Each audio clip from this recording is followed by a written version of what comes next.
40 करोड़ का हमारा रेवेन्यू है सब मिला के। जो वेबसाइट का हम समझे तो 2.4 सीआर के आसपास है।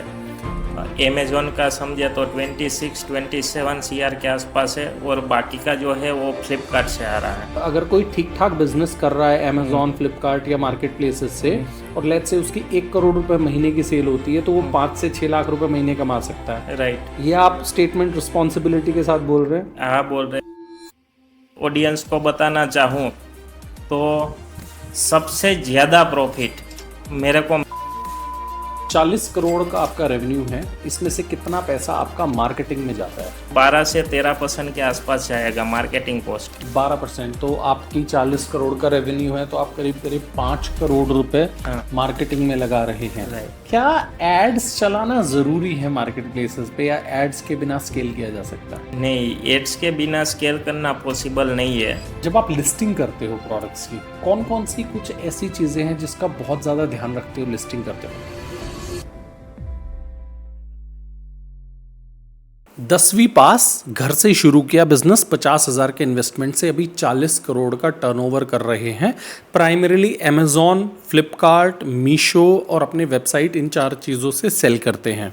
देखो, मैं कभी भी कोई पॉडकास्ट करता हूँ तो उसमें कोशिश ये करता हूँ कि ऐसे गेस्ट को बुलाऊं जिन्होंने लाइफ में कुछ उखाड़ा हो। तो ये ऐसे पर्सन है जिन्होंने बहुत ज़्यादा पढ़ाई नहीं की है लेकिन 40 करोड़ का बिजनेस कर रहे हैं। तो इस पॉडकास्ट में हमने बेसिक से लेके एडवांस तक की सारी चीज़ें डिस्कस की हैं। तो अगर आप बिजनेस शुरू करना चाहते हैं, ऑलरेडी आप ई कॉमर्स पे सेल कर रहे हैं या ई कॉमर्स पे स्ट्रगल कर रहे हैं, तो आप लोगों के लिए बहुत अच्छा पॉडकास्ट हो सकता है। कैसे लिस्टिंग कर सकते हैं, कितना % आपका जो रेवेन्यू है वो मार्केटिंग में जाना चाहिए, कैसे हीरो प्रोडक्ट्स को आइडेंटिफाई करना चाहिए, कैसे रिपीट कस्टमर्स को बढ़ाना चाहिए, यूनिट इकोनॉमिक्स कैसे सेट करें कि 100 रुपये में से कितना पैसा प्रोडक्ट में जाना चाहिए, कितना मार्केटिंग में जाना चाहिए, कितना शिपिंग में जाना चाहिए। ये सारी चीज़ें बहुत ही डिटेल्स में और बहुत ही ऑनेस्टली के साथ इन्होंने कैमरे पे शेयर की है।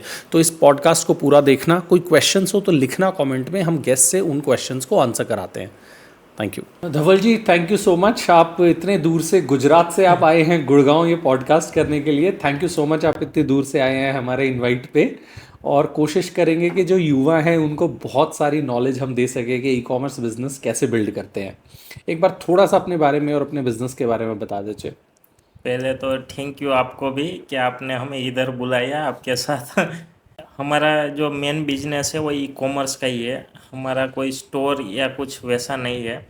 और जो बिजनेस है वो bathroom accessories, and main door lock, main door handle, door locks, वो सब का है।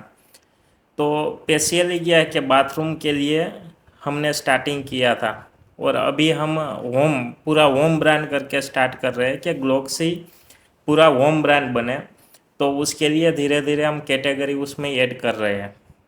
आपने बताया ऑफ कैमरा जब हमारी बात हो रही थी, तो 40 करोड़ का आपका रेवेन्यू है। इसका ब्रेकअप आप बता दीजिए, कौन कौन से प्लेटफॉर्म से कितना कितना रेवेन्यू आता है? 40 करोड़ का हमारा रेवेन्यू है सब मिला के। जो वेबसाइट का हम समझे तो 2.4 सीआर के आसपास है।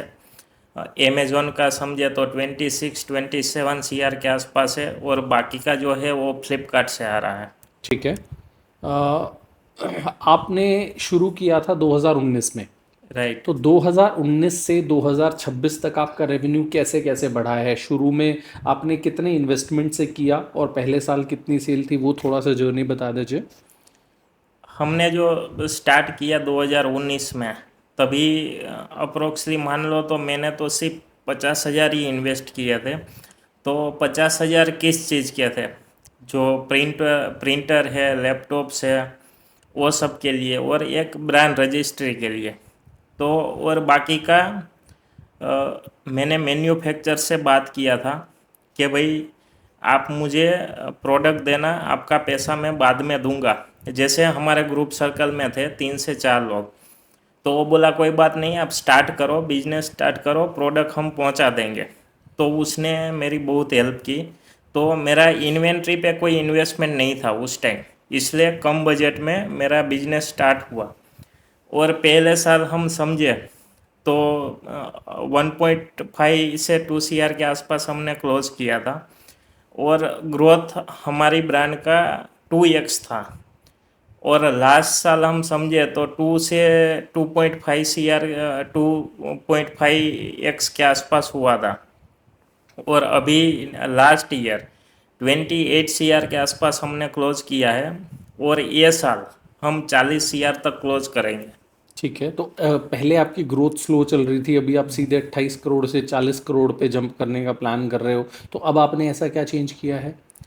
पहले हमारे पास क्या था कि इन्वेंट्री रखने के लिए जगह बहुत कम था, और हम जो रेंट पे जिस जगह पे थे उधर बाजू में या किधर पे कोई जगह नहीं था कि मैं और ज़्यादा पेस ले सकूं। उस हिसाब से हमने बाद में डिसाइड किया कि अब हम खुद का ही प्लेस लेंगे और उधर पे बिल्ड करेंगे। तो हमने 3 साल पहले हमारा खुद का प्लेस लिया, और 12,000 स्क्वायर फीट के आसपास पेस लिया, और उधर से अभी हम बिल्ड कर रहे हैं। आपने क्या पढ़ाई की हुई है, educational qualification, in case you want to share?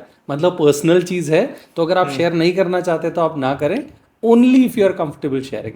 नहीं, मैं शेयर करना चाहूँगा, क्योंकि आगे जो युवा बंदे हैं उसको आइडिया आए कि पढ़ाई ज़रूरी है या नहीं है। तो मैंने 10 पास ही किया है, और आप ये पॉडकास्ट सुन रहे हो तो उसको मालूम ही होगा कि ये बंदे को इंग्लिश बोलना नहीं आता है।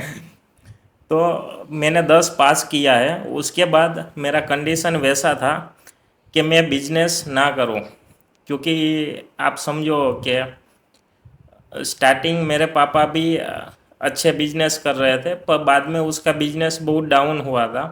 तो मैं सोच रहा था मेरे को और कोई खर्चा नहीं करवाना है, मैं डायरेक्टली अभी बिजनेस पे लग जाऊं। तो उसके बाद मैं 2011-10 पढ़ाई किया, 5 दिन का वैकेशन किया, और उसके बाद मैं मोबाइल शॉप स्टार्ट किया था मैंने 2011 में।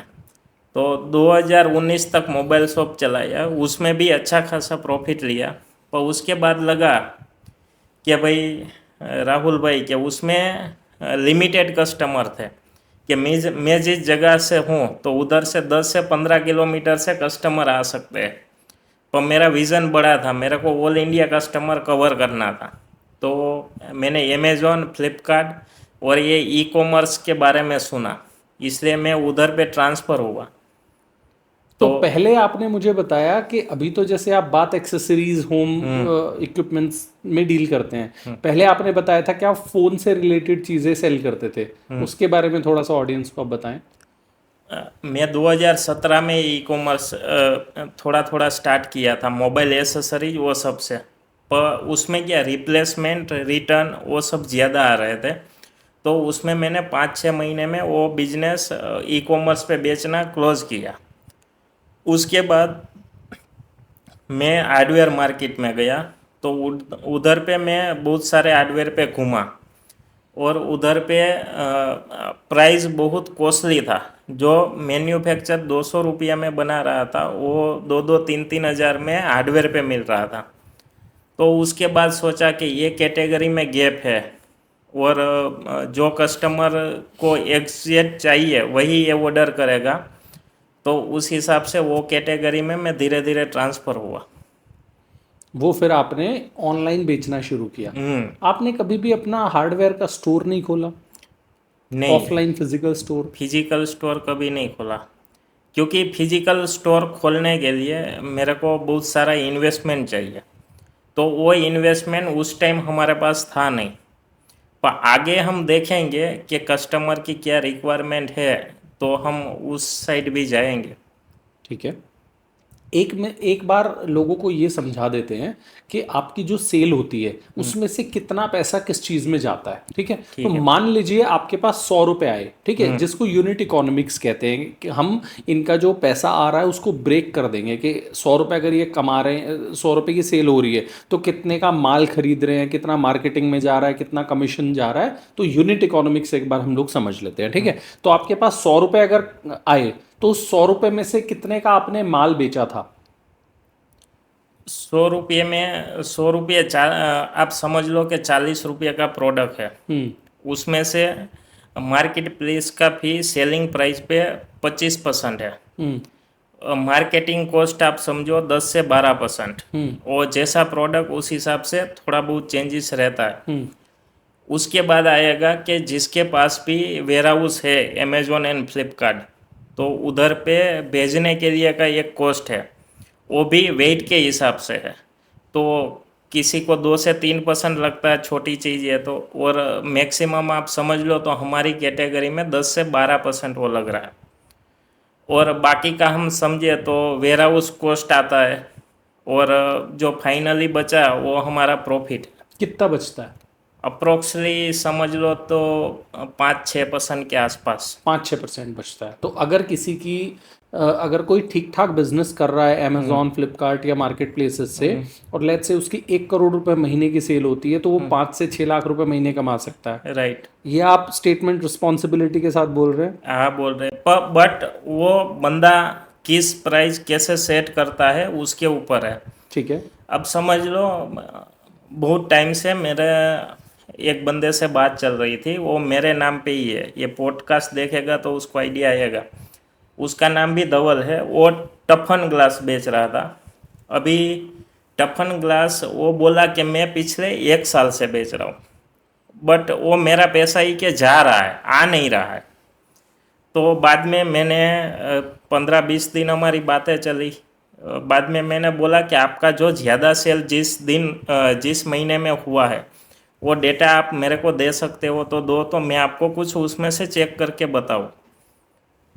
उसने बोला कि कोई बात नहीं। मैंने वो डेटा लिया, चेक किया, तो वो जो प्रोडक्ट सेल कर रहा था उसमें से उसको पर यूनिट पे 1 रुपया सेटलमेंट आ रहा था।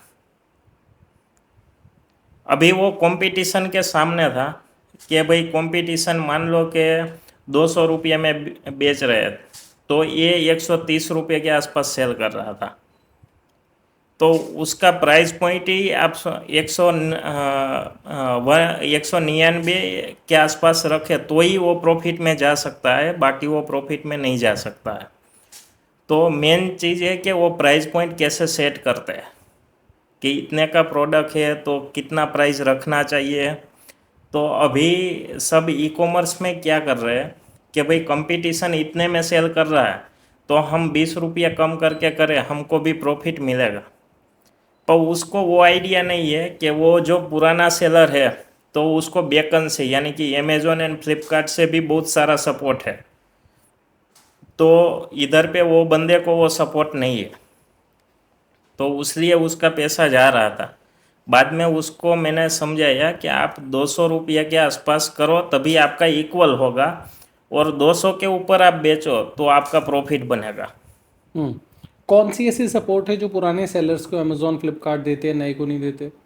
जो उसका कोई कैटेगरी 3 से 4 कैटेगरी में बटे हुए हैं, तो पुराने सेलर है जिसका रेवेन्यू अच्छा है उस कैटेगरी में, तो वो कमीशन पे 5%, 6%, 8% का व्यूवर देते हैं। ओके। नए सेलर्स को नहीं देते हैं क्योंकि उनकी सेल कम रहती है। कम रहती है, पर वो जो सेलर है वो उस लेवल पे पहुंचेंगे तब वो सपोर्ट इसको भी मिलना स्टार्ट हो जाएगा। ठीक है। आपका रिटर्न परसेंटेज क्या है? अप्रोक्स कस्टमर रिटर्न हम समझे तो 5% के आसपास है, और आरटीओ समझे तो 7-8% के आसपास है। आरटीओ मतलब कस्टमर के पास प्रोडक्ट पहुंचा ही नहीं, हाँ। और रिटर्न का मतलब कस्टमर के पास पहुंच गया, उसको पसंद नहीं आया, डैमेज है, कुछ है, तो वो वापस आपको भेज रहा है। राइट। जब आरटीओ जब रहता है, जब कस्टमर के पास प्रोडक्ट पहुंचा ही नहीं और वापस आ गया, तो उसका आने जाने का चार्जेस आपको पे नहीं करना पड़ता है। राइट। जब कस्टमर के पास पहुंच गया और वो वापस भेज रहा है, तो जाने का और आने का दोनों आपके चार्ज पास देना पड़ता आपको पे करना पड़ता है ना? ठीक है। तो अभी आपका रिटर्न परसेंटेज 5% है। जब आप मोबाइल वाला बिजनेस कर रहे थे अमेजोन वगैरह पे, तो कितना रिटर्न परसेंटेज था? उसमें 20 से 25% था। 20 से 25%। और अपैरल्स में, क्योंकि ये मेरा खुद का बिजनेस है, 40% है। तो पॉइंट यहाँ पे क्या है कि आप बिजनेस क्या कर रहे हो उससे इंपॉर्टेंट ये है कि बिजनेस कैसे कर रहे हो से इंपॉर्टेंट ये है कि बिजनेस क्या कर रहे हो, आप क्या चीज सेल कर रहे हो। अगर आपकी कैटेगरी में रिटर्न बहुत ज्यादा है तो शायद आप मार्केट प्लेसेस पे पैसे नहीं कमा पाओगे। राइट। तो आपको कोशिश वो प्रोडक्ट बेचने की करनी चाहिए जो कस्टमर रिटर्न ना करे, अनलेस उसमें डैमेज हो, अनलेस अच्छा, आपने 5% तो बहुत ही कम है, आपने क्या किया इंश्योर करने के लिए कि आपका रिटर्न रेट 5%? स्टार्टिंग जो हमारा था वो 7 से 8% था, हम्म। पर हमने वो रिटर्न पे बहुत काम किया। समझो कि कस्टमर का रिव्यूज़ आता है। स्टार्टिंग जब हम प्रोडक्ट भेजते हैं तो स्टार्टिंग रिव्यू बिल्ड नहीं होता, 6 महीने 1 साल बाद वो सारा रिव्यू बिल्ड होता है। तो हम एक एक रिव्यू चेक करते हैं, तो उसमें से जो भी फोटोस आई है, जो भी क्वेरी आई, तो वो हमने धीरे धीरे सॉर्ट आउट किया कि भाई चलो ये डैमेज आया तो दूसरी बार वो नहीं आना चाहिए। और कोई कोई प्रोडक्ट में क्या होता था कि पैकेजिंग, कि कस्टमर के पास प्रोडक्ट पहुँचे वो पहले ही डैमेज हो जाता था। तो उस केस में हमने पैकेजिंग पे बहुत वर्क किया, पैकेजिंग उसकी ज़्यादा कर दी कि भाई डैमेज कस्टमर तक पहुँचे तब डैमेज नहीं होना चाहिए। तो वो हिसाब से बहुत सारा रिटर्न कम हुआ, पर कस्टमर का रिव्यू देखना वो कंपलसरी है। ठीक है। जब आपने शुरू किया था तो आपके क्या स्ट्रगल्स थे? स्टार्ट स्टार्टिंग किया तभी स्ट्रगल बहुत था कि भाई मान लो प्लेटफॉर्म का नॉलेज नहीं था कि ये प्लेटफॉर्म किस तरह से वर्क करता है। अमेज़ोन है तो उसका, फ्लिपकार्ट और अमेज़ोन दोनों सेम नहीं है, दोनों प्लेटफॉर्म अलग अलग है। कोई प्राइस पे चलता है, कोई स्ट्रेटजी पे चलता है। तो अमेज़ोन है वो स्ट्रेटजी पे चलता है कि भाई आप समझ लो कि प्राइस कम कर दोगे तो उधर से ऑर्डर आना स्टार्ट होगा, वैसे अमेज़ोन पे नहीं होगा। तो पोर्टल समझना भी ज़रूरी था। तो धीरे 1 साल के बाद, 1.5 साल के बाद, 2 साल के बाद वो सारा समझ में आया। उसके बाद धीरे धीरे स्केल हुआ, तभी तो सेल, वरना स्टेबल चलता है। और हम जब आए 2019 में तभी कंपटीशन भी उतना नहीं था जो ये टाइम है। तो कंपटीशन भी अभी बहुत है सभी कैटेगरी में, एक कैटेगरी में नहीं, क्योंकि ई कॉमर्स, अब सबको ई कॉमर्स पे जाना है। तो सब कौन सी प्राइस पे बेच रहे हैं वो नहीं देख रहे हैं, सिर्फ लिस्ट करते हैं सेल आना चाहिए। ठीक है।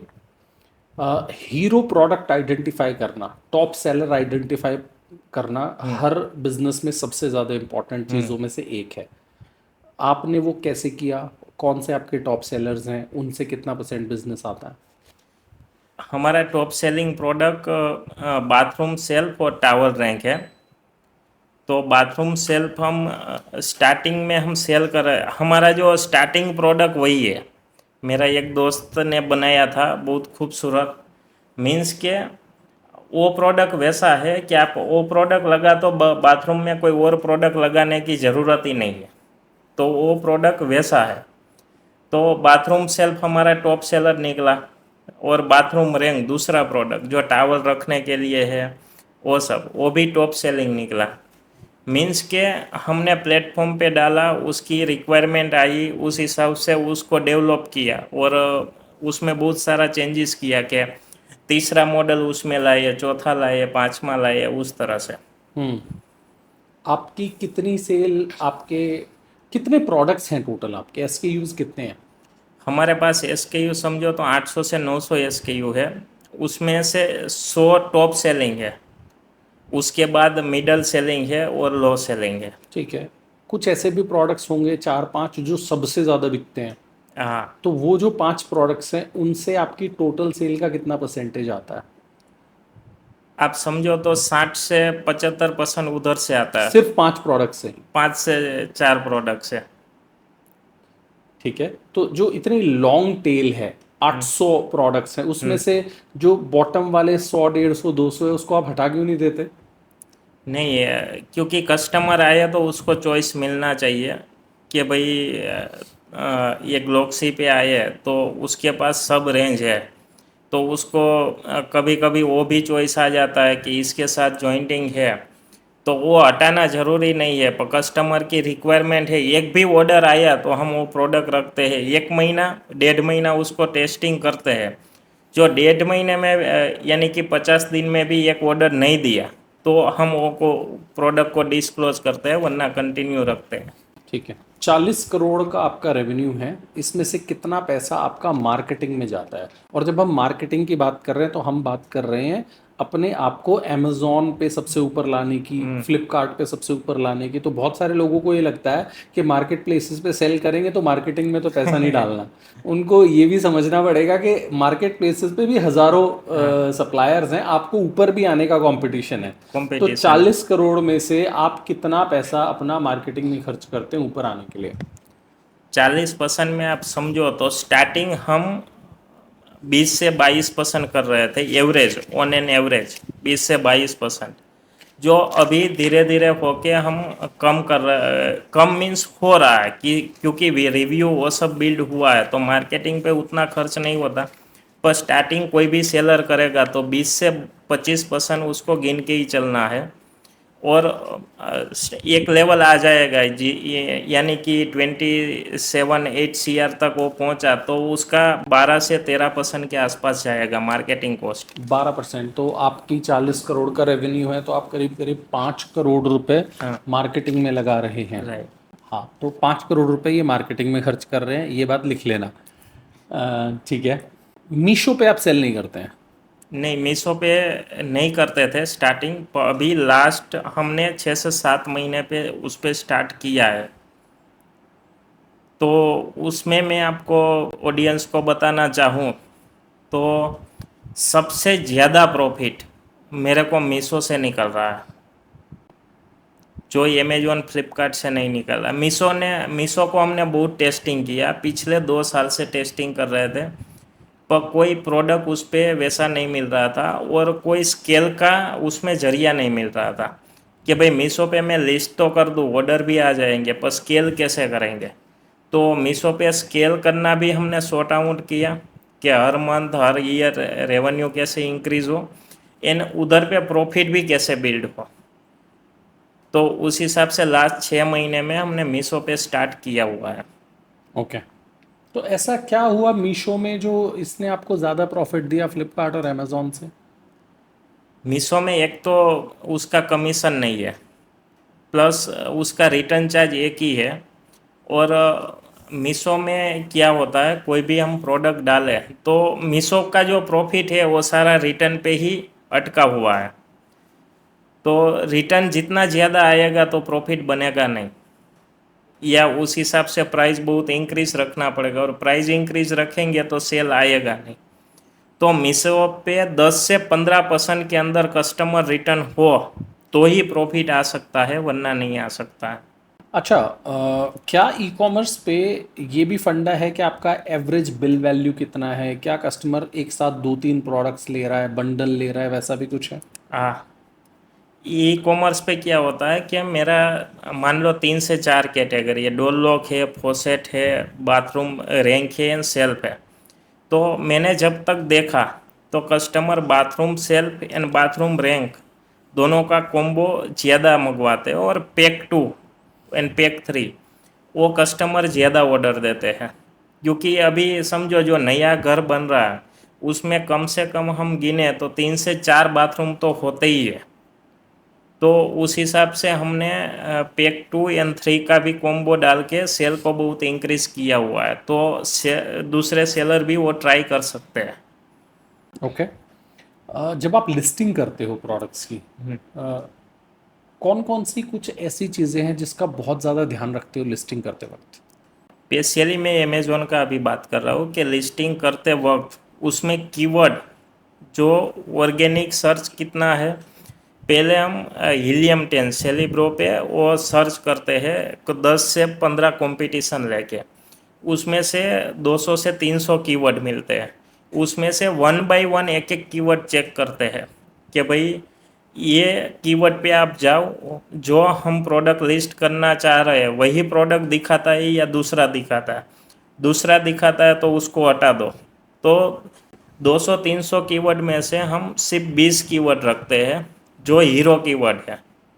तो वो कीवर्ड को हम लिस्टिंग में यूज़ करते हैं। जो टॉप सर्चिंग है वो टाइटल में करते हैं, मिडल सर्चिंग है वो बुलेट पॉइंट में करते हैं, और बाकी का डिस्क्रिप्शन एंड बीकन में करते हैं।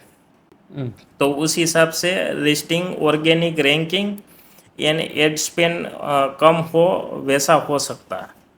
तो ये आप अमेजोन के लिए करते हैं, हाँ, और ये एक्टिविटी फ्लिपकार्ट और मीशो के लिए कैसे अलग है? मीशो मीशो में क्या है कि वो लोग का अल्गोरिदम अलग है कि भाई उस पे प्राइस पे ज़्यादा चलता है कि जितना प्राइस कम रखो उतना आपको ऑर्डर आना ज़्यादा ऑर्डर आएगा। मीन्स के उधर पे कीवर्ड गेम है वो बहुत ही कम है, जैसे अमेज़ोन की तरह नहीं है। ओके, और फ्लिपकार्ट? फ्लिपकार्ट में भी सेम कि कीवर्ड हम लेते हैं, उसमें क्या होता है कि फ्लिपकार्ट से हम मैन्युअली सर्च करके लेते हैं क्या 5 से 6 10 से 15 कीवर्ड सर्च किए और उधर से मैन्युअली उठाते हैं। और उसके बाद ये सर्च सर्च उसका भी सर्च टर्म आता है, उसमें डिस्क्रिप्शन में एंड टाइटल में 3 जगह पे उसमें भी यूज़ करते हैं। ठीक है।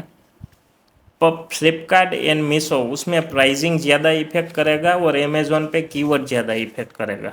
ओके, क्या एड्स चलाना ज़रूरी है मार्केट प्लेसेस पे, या एड्स के बिना स्केल किया जा सकता है? नहीं, एड्स के बिना स्केल करना पॉसिबल नहीं है।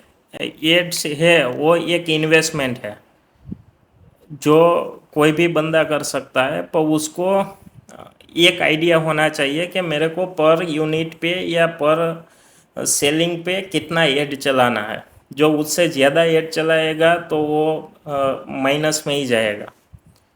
उसको पहले से ही डिसाइड करना होगा कि ये प्रोडक्ट पे मैं 10% 20% या 25% ऐड चलाऊंगा। बाद में 1 या 2 महीना उसको रिव्यू करना पड़ेगा और एवरेज निकाल के कितना ऐड जा रहा है उस पे उसको वर्क करना पड़ेगा।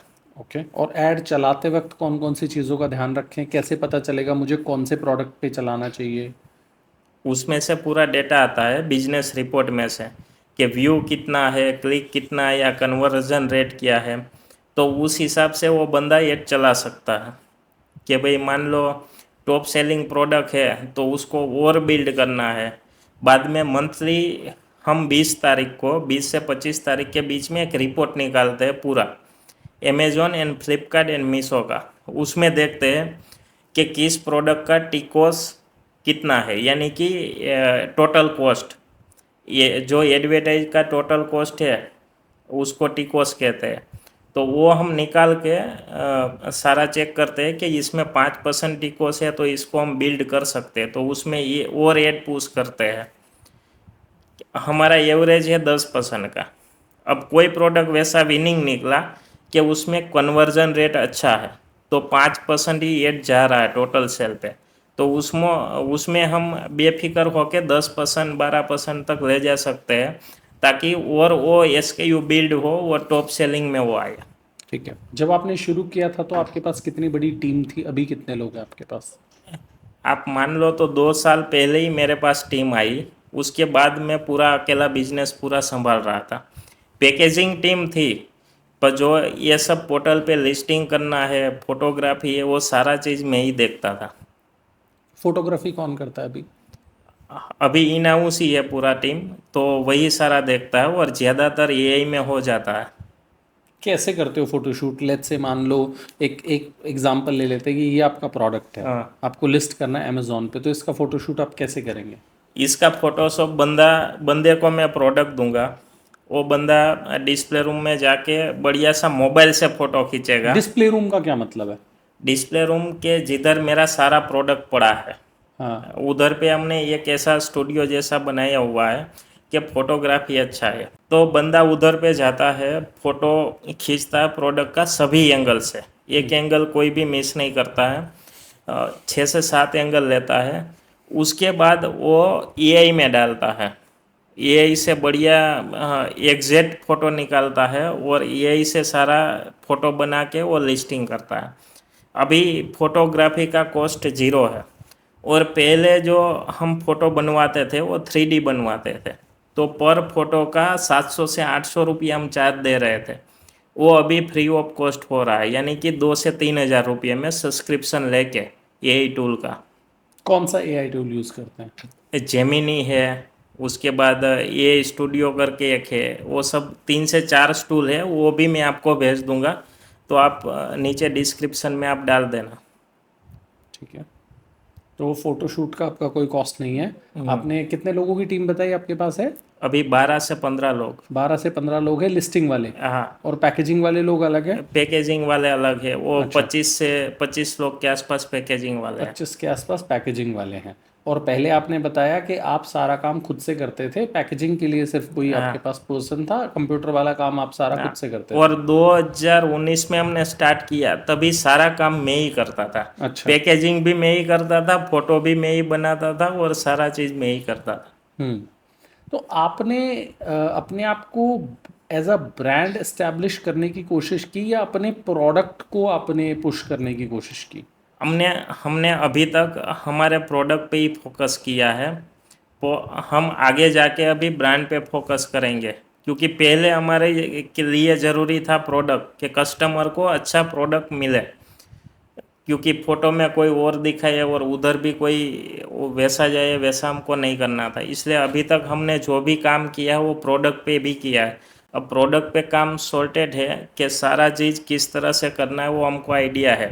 ठीक है, अब बात करते हैं प्रिक्योरमेंट की। किसी को माल लेना हो, ठीक है, तो आपके बिजनेस की ही मैं सिर्फ बात नहीं कर रहा हूँ, किसी को कुछ ये रिमोट सेल करने हो, तो क्या फैक्ट्री डालनी ज़रूरी है मार्केट प्लेसेस पे सेल करने के लिए, या होलसेल मार्केट से लाके बेच सकते हैं? नहीं, फैक्ट्री डालनी ज़रूरी नहीं है, वो होलसेल मार्केट से लाके भी बेच सकता है। क्योंकि मैंने स्टार्टिंग किया तब मैं दूसरों के पास से ही माल लाता था। अभी हमारा 2 मैन्युफैक्चर है, जो 80% माल उधर पे बन रहा है, पर वो पिछले 2 साल में ही हमने डेवलप किया है। उसके आगे तो हम मार्केट से माल उठाते ही है। मैन्युफैक्चर करने का एक रीज़न था कि एक तो मेरे को टाइमली माल नहीं मिल रहा था, और दूसरा चीज़ था कि क्वालिटी कंट्रोल। तो क्वालिटी कंट्रोल अदर मैन्युफैक्चर से हो नहीं रहा था, इसलिए हमने खुद का फैक्ट्री डालने का सोचा। आपकी सेल वेबसाइट से आती है करीब 2.5 करोड़, अमेजोन से आती है करीब 25 करोड़, तो आपकी वेबसाइट की सेल 10% ही क्यों है? आपने उस पर फोकस क्यों नहीं किया? वेबसाइट में सेल लाने के लिए बहुत सारा टीम चाहिए। टीम मीन्स के लॉजिस्टिक भी हमें देना है, मीन्स के कोई कस्टमर का ऑर्डर आया तो उसको घर तक पहुंचाने के लिए तो थर्ड पार्टी से हम कनेक्ट करेंगे। दूसरा चीज़, उसके लिए कस्टमर केयर भी हमारा चाहिए। और तीसरा, उसका मार्केटिंग कॉस्ट बहुत हाई है, आज के दिन में भी, पहले भी आई था और आज भी आई है। तो उस हिसाब से हमने अभी वेबसाइट उतना बिल्ड नहीं किया है, और मार्केट प्लेस पे ज़्यादा फोकस है। अच्छा, तो आगे आप वेबसाइट से सेल्स अपनी बढ़ाने का प्लान कर रहे हैं? हाँ, आगे बढ़ाएंगे, और वो आगे 3 से 4 साल में हम उस पे वर्क करेंगे। ठीक है। आज अगर आप अपना स्टोर खोलते हो, मान लो राजकोट से आप हैं, राजकोट में अगर आप दुकान खोलते हो, तो क्या कोई ऐसे कस्टमर्स होंगे जो ये जानते होंगे कि यार ये वाली तो वही दुकान है जिसका सामान हम, जिस ब्रांड का सामान हम ऑलरेडी अमेज़ॉन या फ्लिपकार्ट से ले रहे थे? क्या ये जो आपका बिज़नेस है ऑफलाइन स्टोर में हेल्प करेगा? करेगा, क्योंकि समझ लो अभी कोई एरिया में मेरा कस्टमर है तो वो ऑनलाइन परचेस कर रहा है, राइट। हमारा ज़्यादा माल साउथ में जाता है, उसके बाद अहमदाबाद में ज़्यादा जाता है, सुरेंद्र नगर में ज़्यादा जाता है। तो उधर से कॉल डायरेक्ट कॉल करके भी हमारी फैक्ट्री में आते हैं कि भाई तवल भाई आपसे माल लेना है, तो हम फैक्ट्री से ले सकते हैं। तो मान लो कि हर मंथ 10 से 15 कस्टमर फैक्ट्री आके माल ले जाते हैं। क्यों आते हैं वो कस्टमर आपके पास? मतलब अमेज़ॉन पे मिल रहा है आपका माल, फ्लिपकार्ट में मिल रहा है, फैक्ट्री में क्यों आ रहे हैं चल के? फैक्ट्री पे उसको एक तो विज़िट करना है और प्रोडक्ट का क्वालिटी देखना है। तो वो बोल रहे हैं कि हमको ज़्यादा माल चाहिए, तो हम पहले विज़िट कर लेते हैं और आपका क्वालिटी एक बार चेक कर लेते हैं, और उसके बाद परचेसिंग करेंगे। पर दूसरी बार वो कस्टमर फैक्ट्री पे नहीं आता, वो ऑनलाइन वेबसाइट में से ही ऑर्डर कर देता है। अच्छा। क्योंकि पहली बार उसको कोई ट्रस्ट चाहिए कि भाई ये फेक नहीं है, मेरा फ्रॉड होगा नहीं होगा, इसलिए। जो आप आइटम्स बेचते हैं उसमें से सबसे महंगा प्रोडक्ट कितने का है और सबसे सस्ता कितने का है? सबसे सस्ता प्रोडक्ट 299 रुपये का है, और सबसे महंगा प्रोडक्ट 9,000 रुपये का है। ठीक है, और एवरेज सेलिंग प्राइस क्या है? एवरेज 1100 से 1500 के बीच। अब थोड़ा सा समझ लेते हैं धवल भाई आपके स्केड्यूल के बारे में। आपका जो दिन है सुबह से शाम तक वो कैसे जाता है, ताकि जो एंटरप्रेन्योर बनना चाह रहे हैं, जो ऑलरेडी एंटरप्रेन्योर्स हैं, वो थोड़ा सा सीख सके कि यार अगर मुझे अपने छोटे बिजनेस को लेट से 40 करोड़ पे लेके जाना है तो मुझे भी ये चीज़ें सीखने की ज़रूरत है अपने स्केड्यूल को मैनेज करने के लिए। जैसे फॉर एग्जांपल आप आज पॉडकास्ट कर रहे हैं यहाँ पे, अपना बिजनेस ऑब्वियसली छोड़ के पूरे दिन के लिए, तो वो कैसे मैनेज हो रहा होगा? हमने पिछले 2 साल में उस पे ही वर्क किया है कि जो मैं फैक्ट्री पे ना रहूँ तो भी मेरा बिजनेस चलना चाहिए।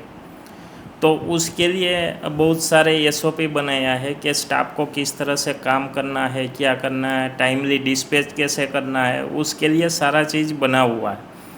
और मेरे पास 5 साल पुराने स्टाफ है जो 2019-20 में मेरे पास आए थे, वो अभी भी वो स्टाफ है।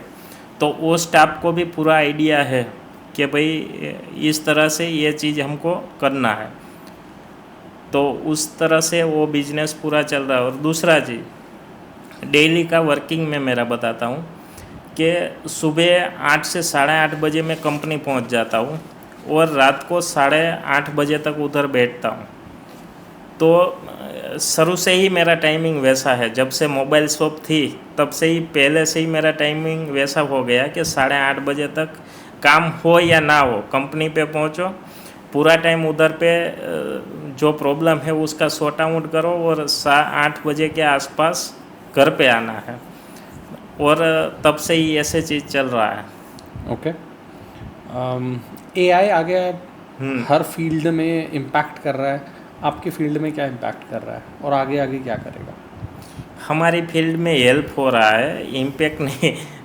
यानी कि मान लो जो अभी फोटोग्राफी थी तो पहले हम पर फोटो का 800 रुपया दे रहे थे, अभी वो 0 कॉस्ट। जो बंदे को AI आना चाहिए, मेरे पास जो बंदा है उसको AI का पूरा नॉलेज है, फोटोग्राफी डिज़ाइनिंग का पूरा नॉलेज है, तो वो बंदा मेरे ये इधर जॉब पे है, तो मंथली वो 300 से 400 फ़ोटो बनाता है, तो वो मेरा कॉस्ट पूरा 0 है। और वेबसाइट में, हमारी वेबसाइट में पिछले 6 महीने से हमने AI कॉलिंग डाल दिया। कस्टमर को ऑर्डर वेरिफिकेशन के लिए पहले व्हाट्सअप जाएगा, व्हाट्सअप में ही पूरा कंफर्म हो जाएगा, व्हाट्सअप से कंफर्म नहीं हुआ तो AI कॉलिंग करेगा, कॉलिंग करके सारी इन्फॉर्मेशन लेगा, तो कस्टमर बोलेगा नहीं कैंसिल है, तो उधर पे ऑर्डर ऑटोमेटिकली कैंसिल हो जाएगा।